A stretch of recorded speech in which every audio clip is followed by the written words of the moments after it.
Hello and welcome back to Taking Flight. My name is Mike Rocket Blackstone. You guys don't give me any breaks here. Another incident has occurred on November 19th at about 1 in the morning. Aviation Safety Network has published, this is 1:29 local time. This is Vancouver Airport, a Boeing 767-300ER operated by Cargo Jet Airways, which is also known as Amazon Prime Air. Registration Charlie, Golf Alpha, Zulu India. It's a 1994 Boeing 777, has overrun the length of the runway in Vancouver International Airport, which is CYVR, and it overran by 1,880 feet. Now I've got a lot of time in a Boeing 767-300, and this is possibly one of those aircraft that my airline used to operate and now is being operated as a cargo airplane, possibly. So it's possible that I've flown something, possibly this aircraft. But what we're dealing with here, guys, is old aircraft. It's a 1994 older aircraft, so to speak. And these things are requiring more and more maintenance, and they have more and more issues. Pair that with a new airline, fairly new. I don't know how long Prime or Cargo Jet Airways has been operating these aircraft, but it's a pretty new airline. Most likely have fairly new crews and relatively inexperienced. Otherwise, they'd be at the major airlines, at the Delta, American United, or UPS or FedEx. So they have a more restrictive pilot pool. That being said, they may be totally qualified and have tons of hours. I don't know, but that's my first possible contributing factor is old aircraft paired with newish, lower time, lower experience airmen, pilots in these complex high performance aircraft that require a lot of training and a lot of skill to operate safely. Now, as you read through this report, it says that these guys had rain in the area. CVR on the 19th at around the time of arrival had 6 miles visibility, winds through right around 5 to 10 knots, light rain, showers, and snow. The temperature was +2, dew point +2 centigrade, altimeter 2989. Okay, so close to freezing. And rain, light rain and snow showers in the area. Obviously a +2, the snow will not accumulate, but it could be snowing and wetting the surface. So let's go to Vancouver to kind of get you a flavor for what's going on. They set up for a downwind on the north side, and as you listen to the ATC audio communications on this thing, they set up on a downwind. They realize they have a problem as they begin to extend their flaps.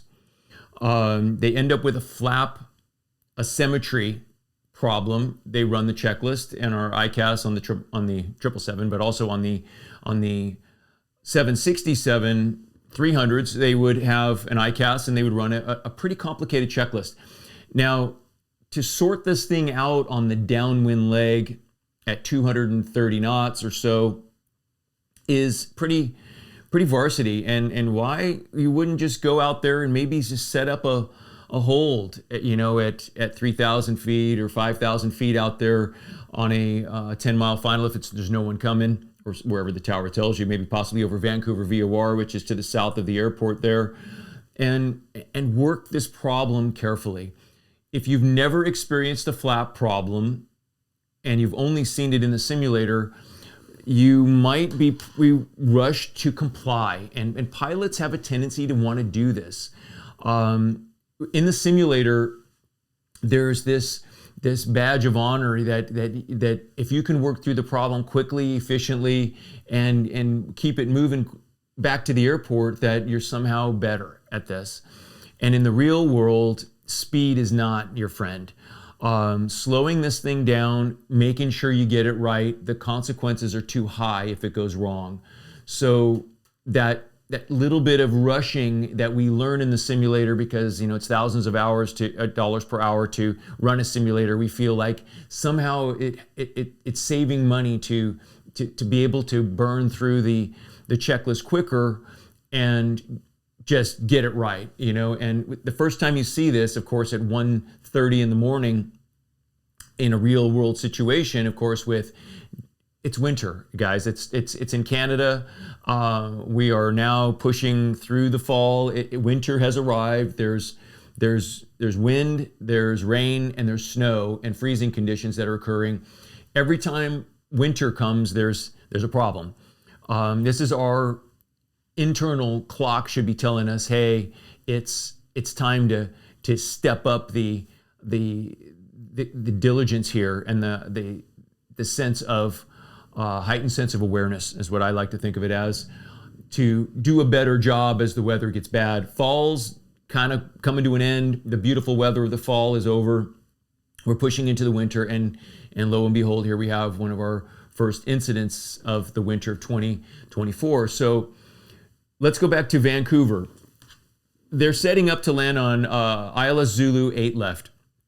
They're going to end up going over MCAM, which is about a 14 nautical mile point on the final, 083 inbound, and they're going to fly this thing down to the airport, which is a field elevation is 13 feet.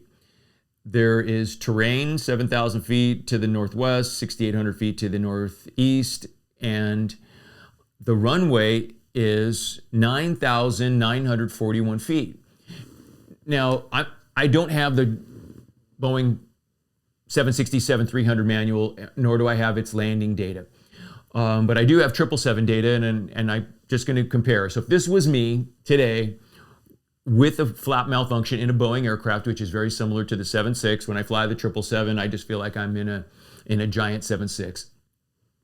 I got a lot of hours in the 76. I feel safer in the 76. I got more time in that thing. So the skill set that you have when you fly from one Boeing to another is essentially the same. When you end up in this downwind for 8 left going into Vancouver, first thing I'm looking at, if I'm the pilot flying, I say, hey boss, you got the airplane. I'm a senior co-pilot, so I say, hey boss, you got the airplane. I'm going to brief this ILS Zulu and take it from the top. It's 16 February 2024. 11-1, you got that page? Yes, we do. Localizer 110.55. The final approach course is 083. We're going to go over OMRAD at 2030. These guys asked to come down to 2,000 feet for MCAM, which normally would have been in the 3,000 foot range, but due to the high speed and the steep angle that they were going to arrive at, naturally that's the controller pushing them into a very steep intercept angle. Not 90 degrees, but it's really steep for that right-hand turn in. The controller wasn't doing him any favors. They talked their ear off out there. When you listen to this ATC communication with this plane, it seemed he was more interested in learning about the plane and can they do it, and just really distracting. So the first thing I noticed is a huge amount of distraction from the ATC. Don't let them do that to you. The crew alerted the Vancouver tower or the approach controller of a pon, depending on how you say it, saying that they needed to be expedited to the airport or have priority handling to the airport, but they were not declaring a mayday. The plane's under control. Appropriate? Yes. From that point on, they most likely should have said, hey, we're going to need some time to work this checklist. Stand by. We'll call you back. Where would you like us to hold, or can you give us a giant box pattern while we work this out? Something like that would have been helpful. Too many questions along the way. There was 3 pilots on board, so somebody could have been running the checklist and the working the landing data. So if this was in a triple, this is the way we would have done it as a crew of 3 on a 777-200ER. We would have pulled up the approach. We would have briefed it And we would talk about the missed approach procedure. It says don't exceed 230 knots. We've got a flap problem here. So we're gonna do tower directed. We're gonna keep our flaps where they are. I'm gonna go to the ECL, which is electronic checklist. Run this thing. It's a complicated checklist. So it would say something like, you know, once you put flaps 1 out, if there's an asymmetry, it's going to say or slat asymmetry. Flaps 1, slats come out first. And if you got a slat asymmetry, which is what they had on the 767-300 on the 19th, it would freeze the slat and then give you the warning and then let you know what you need to do from then on out. As you work through that checklist, it would say, you know, can you do this? Yes or no? Can you do this? Yes or no? And it would get you to the part where you're going to extend the flaps manually with the handle using the hydraulic system, or electrically with the alternate flap selector with a little knob that it runs them down electrically to a flaps 20 landing. So they would be getting this thing set up to land with whatever slat setting they had when it failed, when it got stuck, which whatever that is, which might be just a little bit. It certainly could not be any more than just a normal slat deployment, but probably less than normal. And then they began to work the flaps out into a flaps 20 landing. Now, as I look through this airport, Isla Zulu, and then I go on to my runway information, this thing is a 9,941 foot runway. So 9,941, 200 feet wide. And the landing beyond glide slope is 8887. We have a unusual or a non-normal checklist in operation, and it's wet.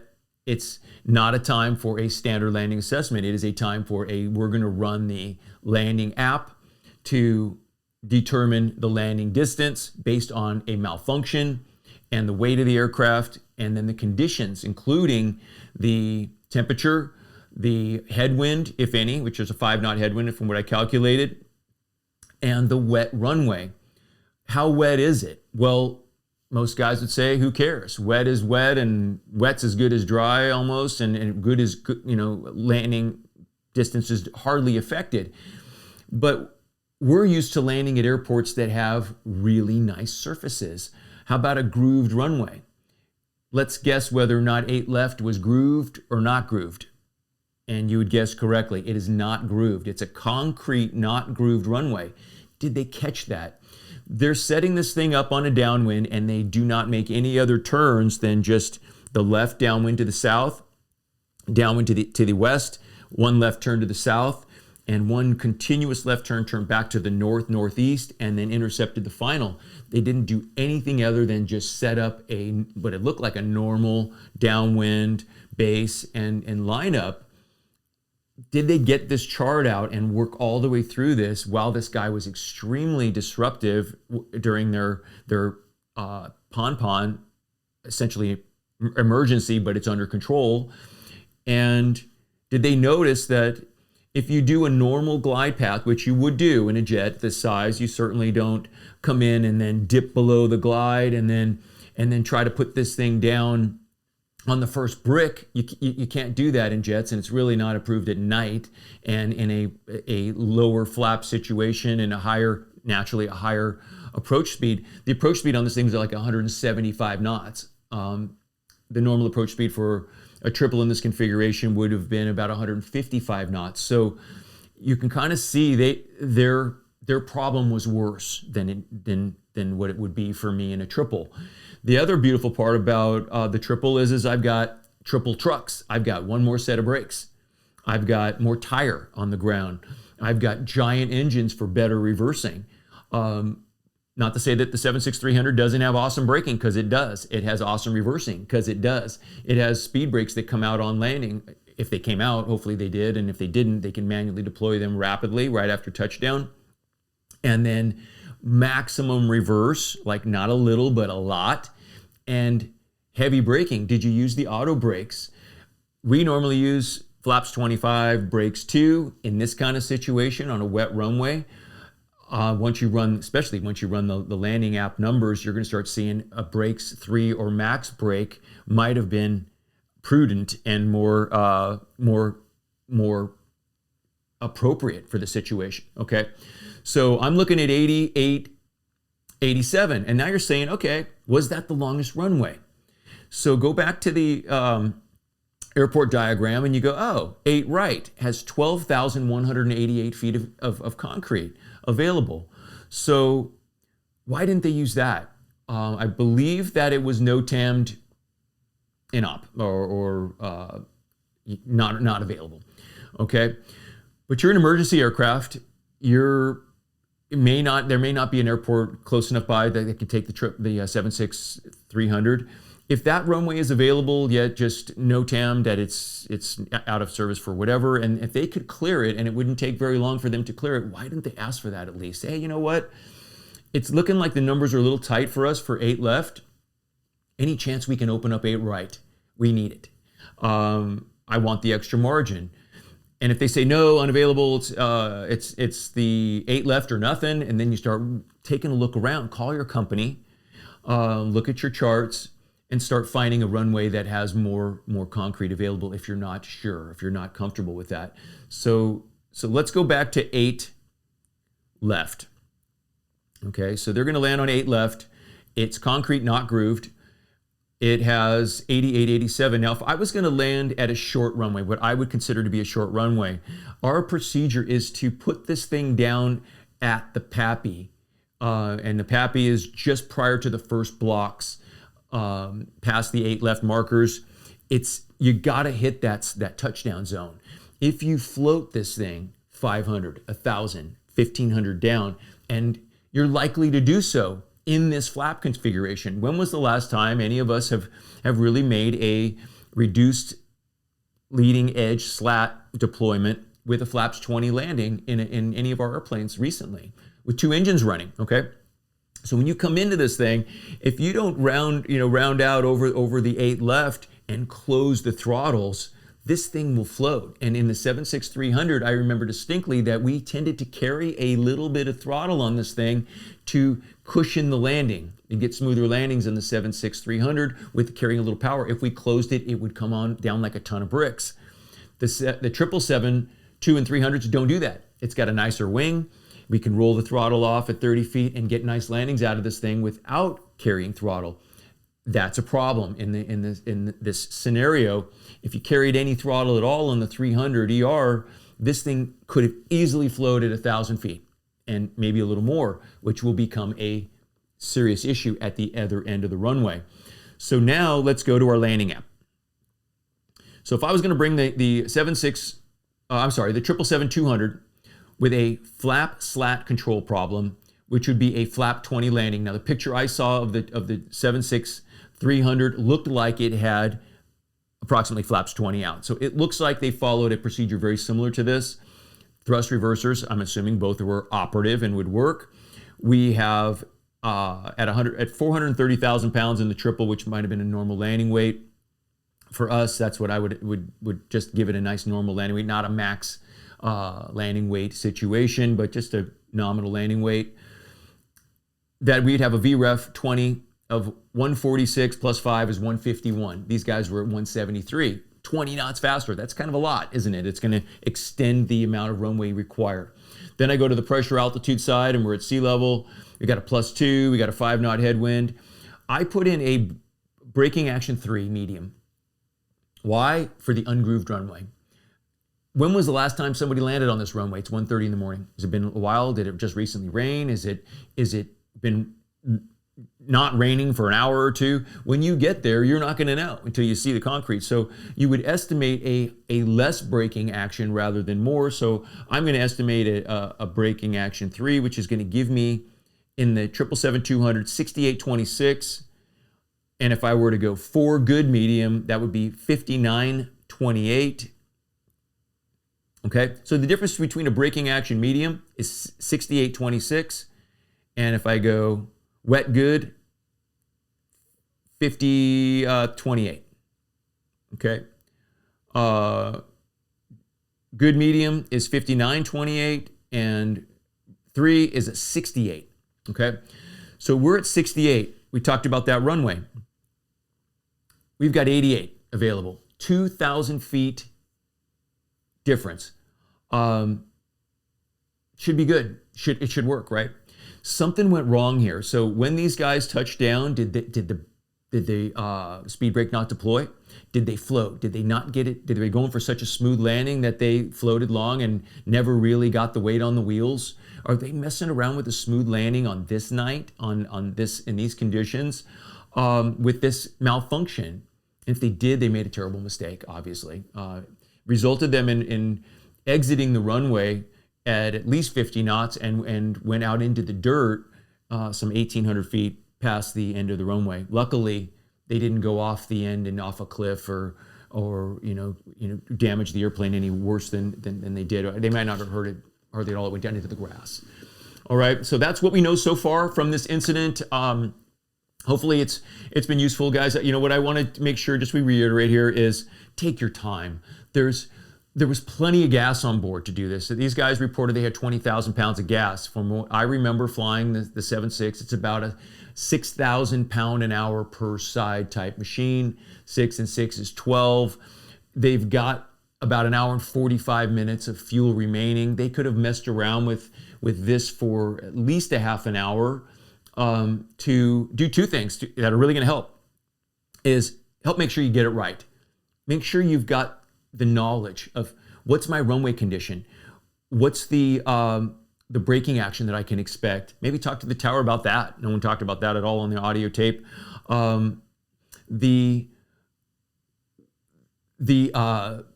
you have the plane configured for landing? What brake setting are we going to use? Or why aren't we going to use max reverse and max braking? Why wasn't that sufficient? This plane stops amazingly well. If you use the brakes, they're very, very effective on the 767-300. And the reversers on those giant GE motors are amazing. So if those reversers were not used or not fully deployed or fully max reversed, that's surprising to me. If they didn't land at the touchdown point, go around. You've got plenty of power. Flaps 20 is already in the go around position. Just bring the wheels back up and don't rush yourself the next time. You're going to get a much better outcome when you take your time out there. So that's what I have for you guys on this particular incident on the 767-300 in Vancouver. If you found it interesting, please subscribe to the channel. Like it if you like it. Let me know if I missed something or got something wrong. I'd be happy to correct. Hopefully we're going to avoid these situations in the future. And we want you guys to stay safe out there. And I look forward to seeing you guys in the next episode. Thanks for watching.